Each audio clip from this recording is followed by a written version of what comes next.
Sakina, créatrice de mode à Paris. La mode, c'est avant tout un art de vivre. La création, c'est transcender le réel. Il y a beaucoup de moments forts qui rattachent une créatrice à sa maison.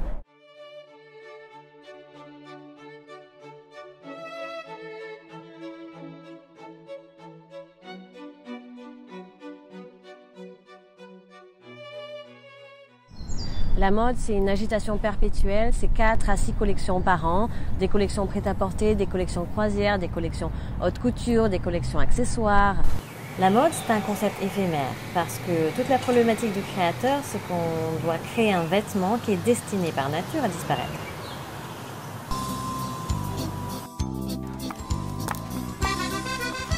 Je suis très perfectionniste quand il s'agit des détails.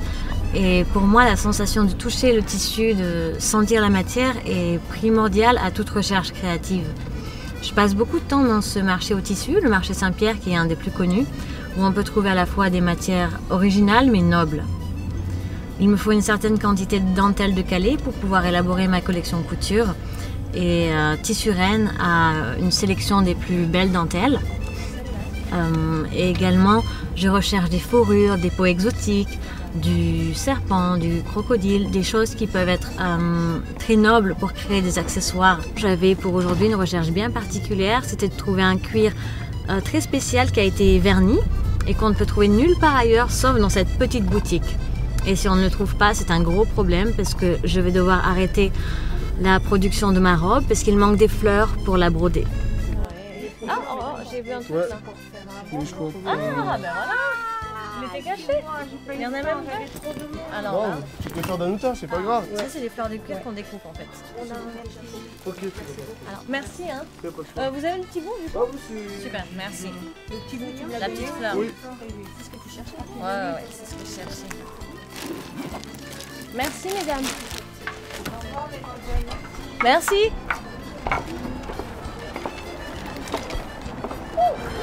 Bon, alors par là. Je suis très visuelle et j'ai besoin de voir le tissu et d'explorer la matière avant toute recherche créative et le marché Saint-Pierre me donne cette possibilité en fait de faire des choix de matière, d'élaborer des codes couleurs et de là partent mes idées. Quand j'étais petite, j'adorais aller au marché au tissu avec ma mère tous les samedis. Je trouve que l'énergie et l'atmosphère est très inspirante et on ne trouve ça nulle part ailleurs. L'expérience est très sensorielle. Tout est dans le toucher, dans le ressenti des matières. Et c'est vraiment une expérience que tous les créateurs aiment vivre. On peut explorer, on peut tester, on peut même prendre des échantillons. Et il y a tellement de choses à imaginer. Le choix est tellement vaste qu'on pourrait passer une journée entière dans ce marché.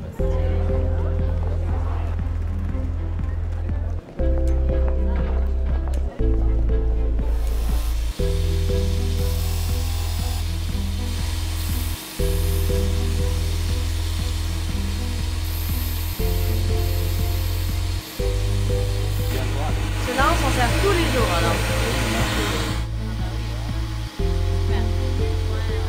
Ça change tout. Super. Merci beaucoup.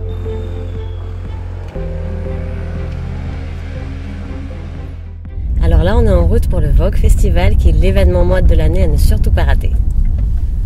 Le Vogue Festival, c'est un congrès d'intervenants où sont invités de grands créateurs de mode qui inspirent la jeune génération.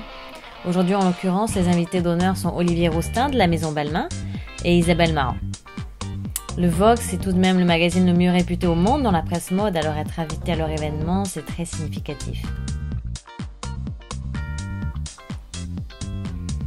L'événement se présente sous la forme d'un masterclass, c'est-à-dire que les intervenants qui sont les créateurs prennent la parole pour détailler leur parcours, leur expérience et toutes les facettes du métier qu'on doit explorer quand on est jeune créateur et qui inspire ou les journalistes, les futurs créateurs et tous les étudiants qui sont dans le public. Les deux créateurs sont de grandes inspirations pour moi à différents niveaux parce que ils sont très différents. Olivier Rousteing est très jeune, on a presque le même âge, on est de la même génération. Et Isabelle Marant est beaucoup plus âgée, mais tous les deux sont parvenus à leur propre manière, dans leur propre univers très personnel, à réussir.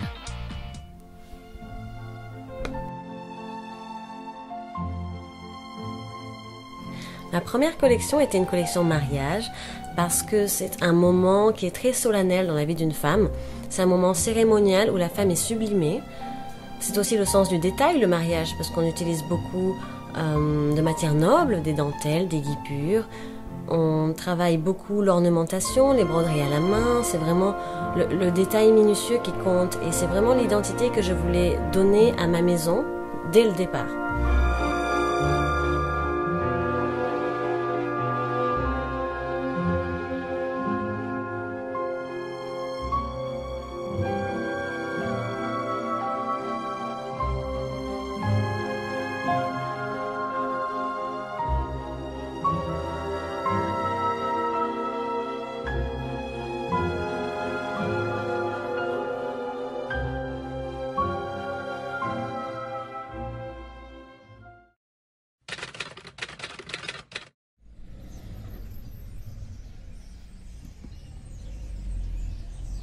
La couture a toujours été une évidence pour moi parce que c'est une passion que j'ai pu développer très jeune grâce à ma mère. Ma mère est couturière, donc c'est un métier qu'on a de mère en fille. J'ai commencé la couture très tôt dans son atelier. Elle crée des robes sur mesure pour des clientes privées. C'était le principal de son activité. Donc j'ai commencé en fait à apprendre le tailleur, le sur-mesure, la couture à la main, les finitions, l'art de la broderie et de l'ornementation sur les textiles. Et c'est de là que m'est venue la passion pour ce métier. Et j'ai posé ma candidature pour l'école de la chambre syndicale quand j'ai eu 21 ans et que je sentais que c'était le bon moment pour moi d'obtenir le diplôme. 50, c'est bon. Je me suis spécialisée en modélisme et j'ai obtenu mon diplôme quand j'ai eu 24 ans. Et après ça, j'ai fait des stages chez Chanel, Alexandre Vauthier et Givenchy. Paris est la capitale de la mode et c'était la raison pour laquelle effectivement je suis venue vivre ici. Je pense que Paris est la ville de l'artisanat. Aucune autre ville n'arrive à promouvoir un tel niveau d'art, de broderie, de travail à la main. Ce sont pour moi des choses qui sont vraiment appréciées à leur juste valeur à Paris. Ça n'empêche pas de les exporter, bien évidemment, mais pour moi, Paris est la meilleure ville, enfin la ville la plus appropriée pour apprendre ces techniques-là. La main-d'œuvre française s'exporte beaucoup à l'étranger et c'est un faire-valoir que d'être un créateur français et d'avoir été diplômé d'une école française. Et effectivement, il y a de gros marchés internationaux, notamment en Chine, au Moyen-Orient, qui, moi, m'intéressent beaucoup et la majorité de mes clientes viennent de ces pays-là. Donc c'est très important pour moi de voyager et d'être près d'elles. Tu vois de ça, donc les 3 derniers, okay. On va devoir les mettre sur le corsage de la robe. Donc c'est la partie que tu as ici, tu vois. Là, tu as 1 sur 2. Sur le corsage en fait, voilà, au niveau de la ligne de poitrine. Donc fais-en 3 au cas où, mais normalement 2 pourraient suffire. Très bien. Voilà. Okay. C'est bon. Merci. Chaque cliente a ses propres goûts, mais effectivement ces goûts-là se développent autour d'une culture à laquelle il faut être sensible. Effectivement, les Chinoises n'ont pas les mêmes goûts que les femmes arabes, parce qu'il y a la culture, mais aussi parfois la religion qui intervient. Et c'est à moi, en tant que créatrice, de m'adapter à ces besoins-là de la part de mes clientes et de les transformer en art. The top of the sleeve here is pinned as well. Like I don't want that, you know. We'll try it on the mannequin. Thank you.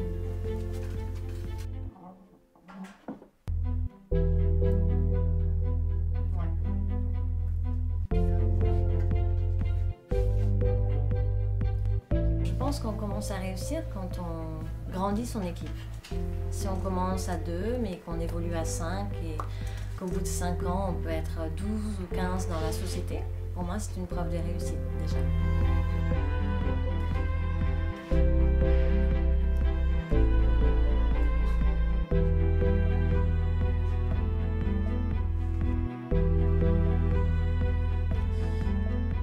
Je pense que chaque créateur m'inspire beaucoup dans son originalité et que je ne cherche pas du tout ni à imiter ni à faire mieux. La seule personne à qui je me compare, c'est moi-même le jour d'avant et j'essaye d'être meilleure chaque jour et j'apprends tous les jours. Alors Nathalie, lundi, on va commencer à faire les 2 basques côté de la robe et pareil, elles seront incrustées des mêmes broderies. Donc on va refaire les mêmes appliqués. Et tu as un côté droit et un côté gauche qui est complètement symétrique. Et c'est toi qui vas le faire. En tout cas, tu vas faire la toile. Et là, il nous faut à peu près, de ce que j'ai compté, 12 broderies pour le devant, 14 pour le côté et 18 pour le dos. Donc ça veut dire que je pense qu'on n'en aura pas assez de ce qu'on a et tu vas devoir en couper plus. On doit être au courant des tendances, effectivement. On doit être au courant des collections des autres créateurs. Mais je pense que la recherche de style, c'est quelque chose de très personnel. Et qu'à partir de là, on ne peut pas le copier, en fait. Et que ça ne paraît pas spontané, en fait, quand on imite un autre style qui n'est pas le nôtre. Parce que c'est en rapport avec notre personnalité, avec notre vécu, avec beaucoup de détails qui sont vraiment très personnels. Et en fait, on ne peut pas juxtaposer nos idées à celles d'un autre. Ça paraîtrait incohérent. C'est très difficile d'être original parce que les tendances reviennent très souvent, parce que les fournisseurs textiles sont parfois les mêmes pour plusieurs créateurs différents et qu'on se retrouve parfois à avoir des mêmes dentelles ou des mêmes satins alors qu'on ne l'avait pas voulu. Mais je pense que être copié n'est pas si dévalorisant que ça. Coco Chanel disait la copie est la meilleure des flatteries. Et je suis un peu d'accord qu'à partir du moment où notre style se reflète dans la rue ou dans les magazines ou que notre style est applaudi, c'est une reconnaissance. Je recompose un univers personnel à partir de ce que les femmes m'inspirent. J'entretiens vraiment une relation privilégiée avec mes mannequins. Ce ne sont pas juste des femmes, ce sont des héroïnes. Chez moi, les robes ont des noms. Il y a Lila, Jasmine, Marguerite. Comme si tout l'amour que je portais à mes créations leur donnait une dimension humaine, un peu comme la statue de Pygmalion ou la poupée de Coppelius qui prend vie. La thématique du sublime, c'est un peu l'image du créateur perfectionniste qui forge son œuvre selon l'idée de la splendeur incarnée. C'est une œuvre à laquelle il a consacré tout son génie. Et c'est là le désir de tous les artistes, c'est de donner vie à leur œuvre.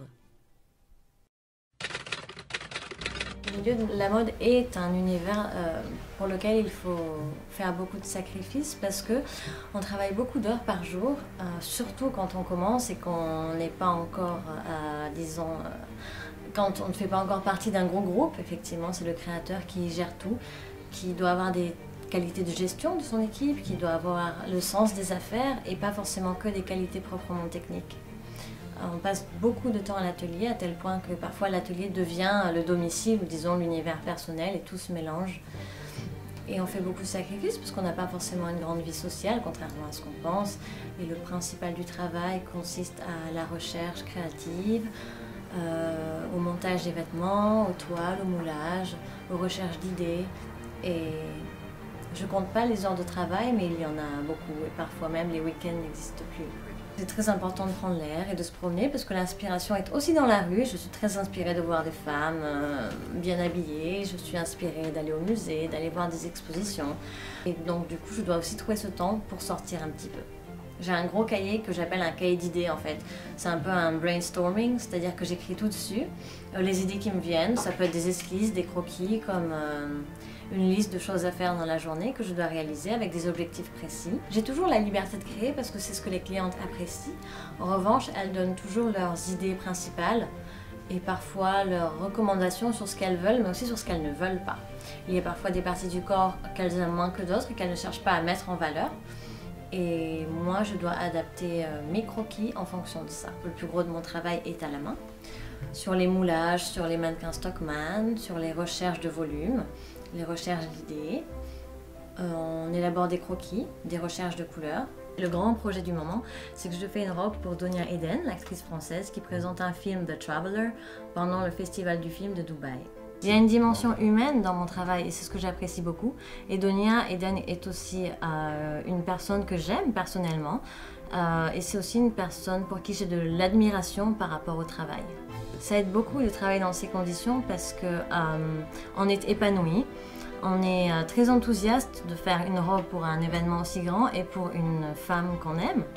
Donc ça donne beaucoup de motivation et d'espoir. En fait, c'est vraiment Sakina qui m'a proposé un peu ses petits rêves pour moi et que j'étais un peu amoureuse de tout ce qu'elle me proposait. Donc du coup, c'était assez simple que je dise oui à tout. Et finalement, au fur et à mesure, c'est juste le fait d'essayer ensemble. Et finalement, elle a tout fait de A à Z et moi, j'ai dit oui à tout ce qu'elle m'a proposé.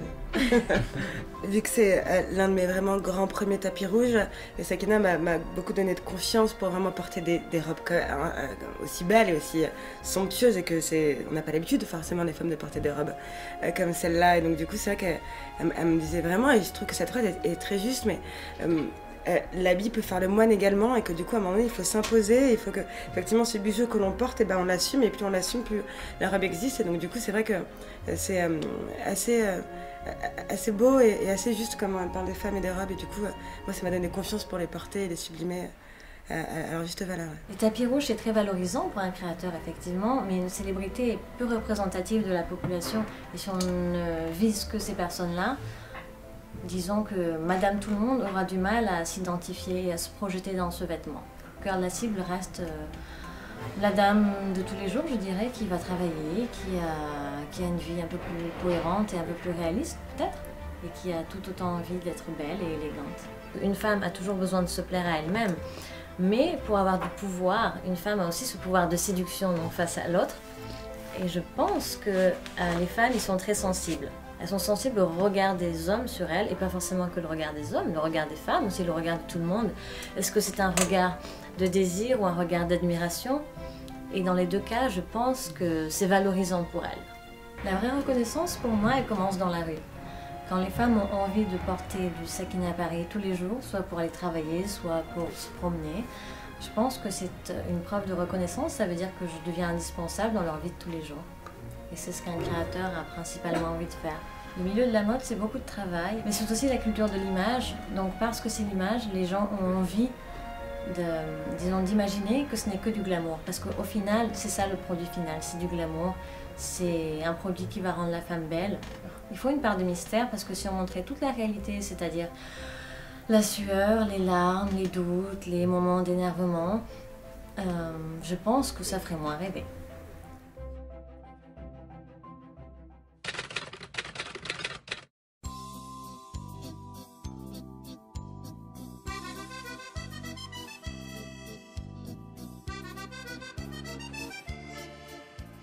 Aujourd'hui, tous les rapports changent parce que les réseaux sociaux créent une nouvelle approche. Par exemple, on vit dans l'ère de l'immédiat où les contacts se font très rapidement. On rencontre quelqu'un en une seconde, on le contacte dans la foulée et on a une réponse très rapidement. J'ai rencontré Christina sur Instagram. Elle est mannequin, elle est célébrité dans son pays en Russie et elle est suivie par un grand nombre d'abonnés, presque 800 000. Et elle a une élégance naturelle et une beauté qui correspondent complètement à l'image de ma maison. Elle est très proche de tous ses abonnés sur ses réseaux sociaux, elle communique très vite et très facilement et elle permet aussi à une maison d'étendre sa portée et d'avoir elle aussi de nouveaux abonnés et donc des futurs clients potentiels. Donc aujourd'hui, elle va poser dans 2 looks de ma collection dans le cadre de ma prochaine campagne haute couture. Donc les réseaux sociaux servent principalement à, disons, à servir notre stratégie marketing. Really? Oh, okay.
Alright, c'est la team. D'accord, oui, vas-y. T'as un compte Insta? Oui. Bah comme ça je te fais. Tu aimes bien celle-là?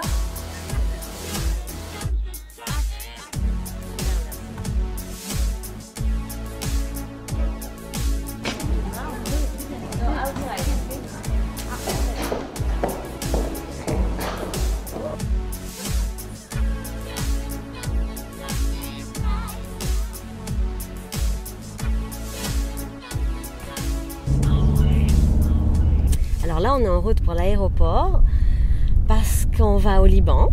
J'ai la chance d'être l'invité d'honneur de la Fashion Week de Beyrouth et je suis très excitée. L'initiative de l'événement, c'est de valoriser le travail de jeunes créateurs et les ouvrir au marché international. Donc j'ai la chance d'être sélectionnée et je suis d'autant plus reconnaissante que c'est mon premier défilé officiel puisque jusque-là, je n'ai fait que des présentations presse. Donc le stress monte, mais en même temps, je me sens très reconnaissante et vraiment, on a hâte d'arriver. Le Liban, c'est la nouvelle référence du luxe. Quand on parle de Fashion Week, souvent on pense à Paris, mais en réalité, beaucoup d'autres villes du monde ont leur propre Fashion Week. Et Beyrouth est devenue la nouvelle destination artistique. C'est vraiment la jonction entre le monde occidental et le monde oriental, et c'est justement ça qui fait la force de Beyrouth. C'est le symbole de cette ouverture intellectuelle. J'ai la chance de voyager régulièrement dans beaucoup de pays arabes, mais le Liban, c'est ma première visite officielle, et il y a toute l'équipe de l'événement qui m'y attend. Et fort heureusement, on voyage dans des conditions très confortables.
Très heureuse du défilé, non seulement parce que les mannequins avaient vraiment une belle énergie sur le podium, mais surtout parce que j'ai réussi à avoir un parterre de personnalités en tout genre, comme par exemple le Premier ministre du Liban, mais aussi le ministre du Tourisme, des grandes figures publiques, des grandes actrices, des grandes blogueuses, et toutes ces personnes-là qui ont vraiment apprécié mon travail et qui étaient assises au premier rang pour me féliciter.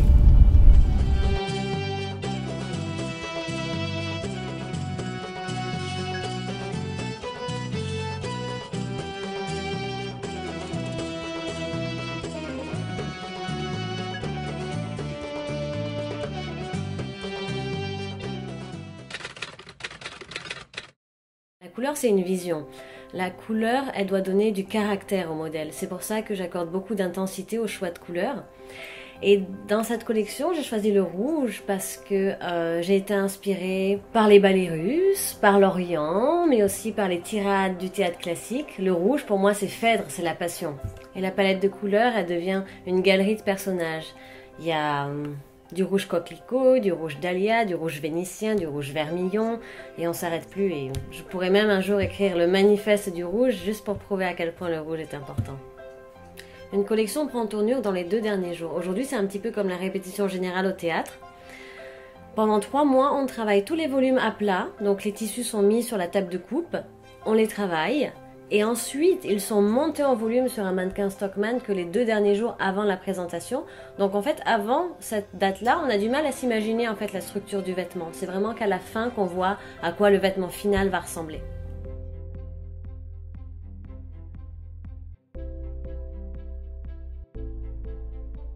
Alors, une présentation presse, c'est le grand événement qui a lieu 4 fois dans l'année pendant la semaine de la mode à Paris, où un créateur présente ses collections aux médias du monde entier.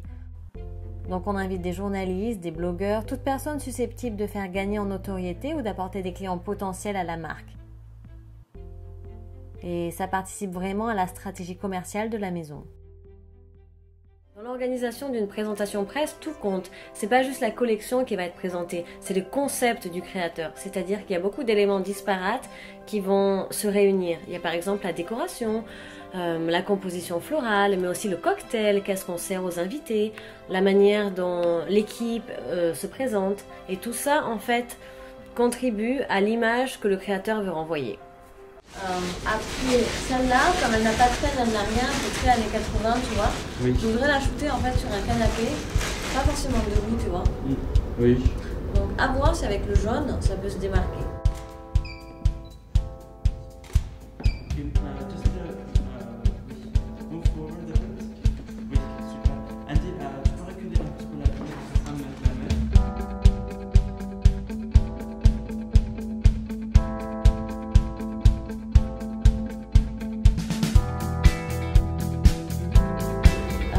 celle-là, et celle-là, je ne sais pas encore où les shooter, sachant qu'elles sont plutôt de vaporeuses, donc dans le vent c'est joli.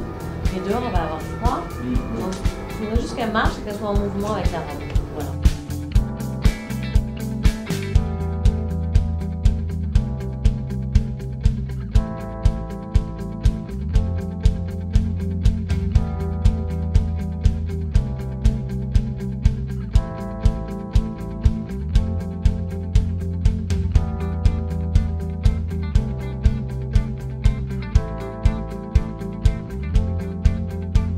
La dernière, donc la pièce maîtresse, tu vois, qui fait de fleurs de plume brodées, qui est très lourde. Je me rappelle. Oui, c'était là. Du coup, je me suis dit, celle-là, je peux la shooter sur le lit blanc, tu vois. Oui, Avec genre des pommes, elle joue avec des pommes, c'est vraiment dame nature, tu vois. Et Daisy aura un manteau assorti. D'accord. Elle arrive après, elle se fait maquiller là. Ok. Voilà. Il y a une autre que Christine. Non, c'est mon chien. Ah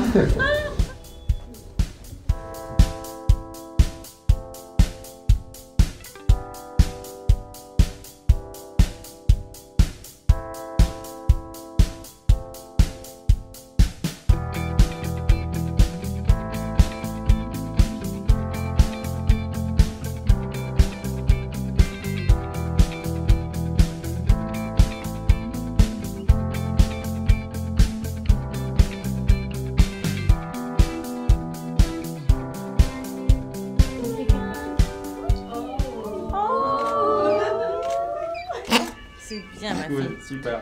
On a bien On a travaillé. travaillé. Ça sort naturel.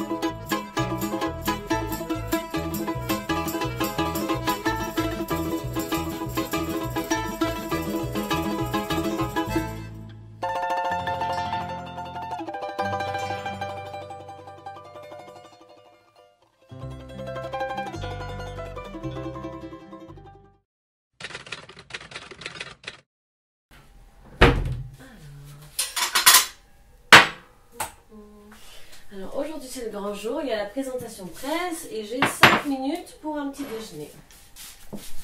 Ça va se passer à l'hôtel Westin dans une suite royale où il y aura une 60aine d'invités. Il y a énormément de travail en amont, alors la collection est faite évidemment, c'est 3 mois pour préparer une collection. En revanche, le travail d'aujourd'hui consiste à l'organisation, la logistique de toutes les robes, la logistique de l'équipe, la mise en place de tous les portants, de tous les mannequins de présentation, le traiteur avec le cocktail, c'est beaucoup d'organisation.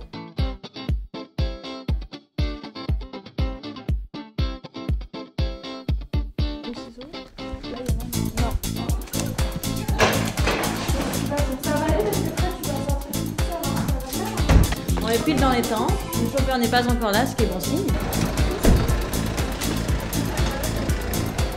Take the dresses.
Il y a eu toute une série d'épisodes comiques parce que le chauffeur est arrivé en retard, on a dû transporter les housses en même temps parce que l'ascenseur est tombé en panne, qu'il y a des ouvrières qui ont dû descendre dans l'escalier avec toutes les robes et avec même les mannequins Stockmann. C'était très lourd et on les voyait se dandiner avec le matériel. Effectivement, ça peut causer du stress inutile. Alors la presse, elle est où? Ah, ok. Alors, il faut juste We are really busy, okay, so I won't have time now. Yeah, no, but the room will be ready in 1 hour, so we have to wait and we're really On this room.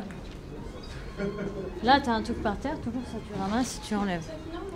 Oui, tu enlèves la table, tu débranches le téléphone, on n'a plus besoin de téléphone. Cette valise à côté, derrière, là où tout le monde se change, caché. Le maquillage de l'extrême. La seule technique pour me déstresser, c'est de relativiser, c'est d'être positive, c'est de me dire qu'il y a un réel enjeu pendant l'événement, mais qu'au final tout ça va être bénéfique. Et pendant ces petites secondes de répit, je trouve une euphorie dans la respiration. Et quand ça décolle, je suis complètement emportée par l'adrénaline. Et c'est un vrai plaisir d'être là et d'accueillir tous mes invités.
Afef, tu sauteras avec moi sur le lit?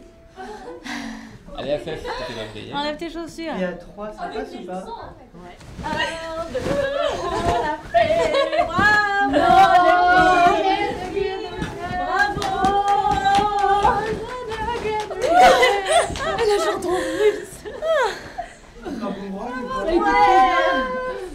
Bravo les filles.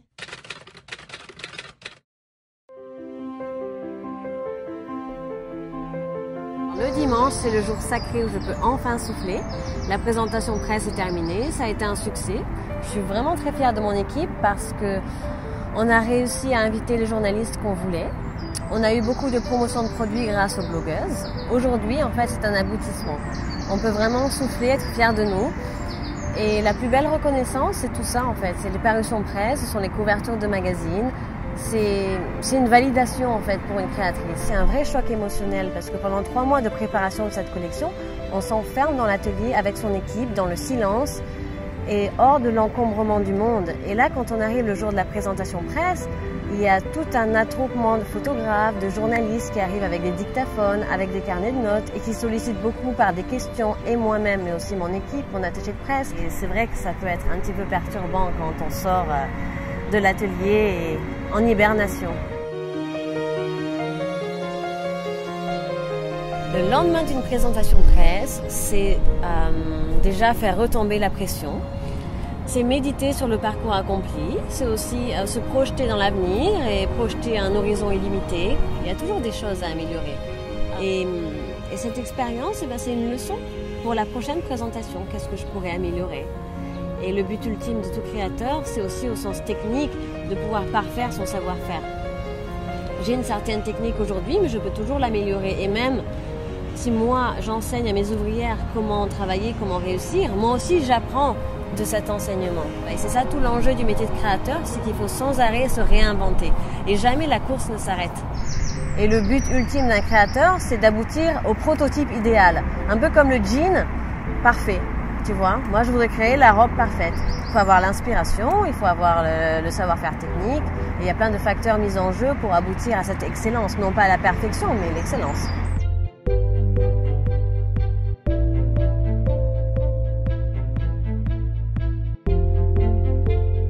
Le travail et ma vie justement. Et ce qu'il y a de drôle, c'est que parce que j'aime mon travail, je ne considère pas que je travaille justement. Donc je préfère parler de métier que de travail. J'ai toujours eu un carnet de notes depuis que j'étais petite, mais pour différentes raisons. À l'époque, j'écrivais simplement des citations ou je gribouillais des dessins. Et au fur et à mesure que j'ai évolué et que ma vision s'est affinée, je m'en suis servi pour d'autres fonctions. C'est un témoin des découvertes. C'est aussi un peu comme un livre d'art dont on arrache les pages.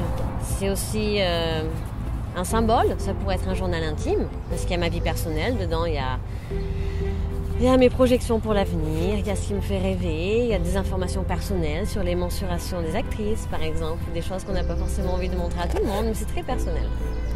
Je suis avant tout spectateur, donc je garde une âme d'enfant. C'est très important, une âme d'enfant, c'est-à-dire que j'ai cette capacité à m'émerveiller de tout.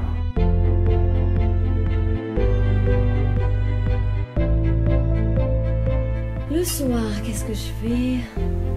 Je me vide l'esprit. Je rêve beaucoup, et on a toujours le droit de rêver, c'est le moteur qui nous fait avancer. Je rêve à travers la lecture, je rêve à travers le cinéma, je rêve beaucoup à travers ce que je vois, je suis très visuelle. La semaine a été très longue et très riche émotionnellement. Ça a été forcément très fatigant pour moi, mais aussi pour mon équipe. Donc on a le temps le soir de méditer sur le parcours accompli et on doit être fier de nous, fier du travail. Et c'est aussi un moment le soir pour rêver d'horizons illimités, l'aventure continue. Le métier de créatrice, c'est un métier où en fait l'expérience ne s'arrête jamais. On est tout le temps en continuité, c'est un manège vraiment perpétuel où on doit sans arrêt se réinventer. Donc une semaine vient de se terminer mais une autre s'ouvre. On a un chapitre nouveau à écrire. Et c'est le moment où justement on médite sur cette nouveauté.